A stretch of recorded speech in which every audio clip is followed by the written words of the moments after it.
Yesterday, a new version of Diary of a Wimpy Kid premiered on Disney Plus, and though I wouldn't consider it a movie, given it's less than an hour, I spent the week watching the previous entries, and I don't want that to go to waste.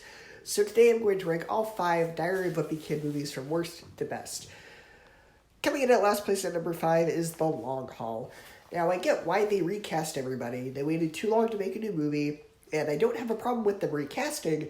It's just the cast they got is awful, especially with the way the characters were written.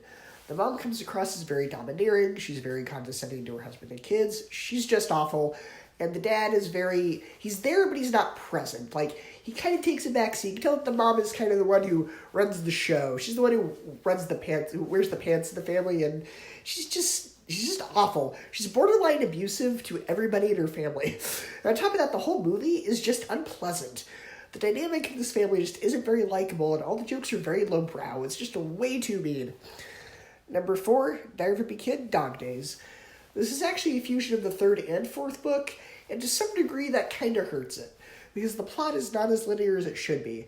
Now, this does have a very good message. Greg actually goes through a character arc and improves his relationship with his dad, so it is a very heartfelt movie. It just needed to be a bit more linear with the way the story was told. Number 3, Diary of a Wimpy Kid from 2010. I was the perfect age when this movie came out. I was just getting ready to start middle school myself, and it has just the right amount of exaggeration without being over the top. Now, this does feel a bit more like a Disney Channel movie than a movie that was supposed to go to theaters, because the narrative structure of the book just doesn't translate very well with what they were trying to do. There's simply not enough material in the book to make a full-length movie, so they had to add new characters and plot lines to expand it enough that it was an hour and a half or something like that, so it could go to theaters. But it is enjoyable. It is still pretty funny. Number 2, Rodrick Rules. Once again, this would have worked better as a TV movie or show because this feels like an extended episode of, say, Malcolm in the Middle and stuff like that. This is mostly due to its story structure, but it is still very good. The actors who play Greg and Rodrick have a great dynamic. They do feel like real brothers.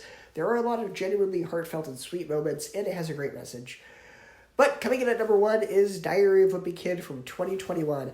Honestly, my only complaint about this movie is the mom's voice acting seems to be mixed very poorly, but when technical difficulties are your only complaint, that's pretty darn good. The animation in this is very unique, very expressive, reminds me of Captain Underpants or Peanuts. It looks like the book, and it's short enough that it doesn't overstay its welcome, but narratively, it just flows better. It does exactly what it needs to do, and then it leaves, and it's very top-notch, so it comes in at number 1. So go ahead and share your ranking of the Diary of a Wimpy Kid movies, and I will see you next time.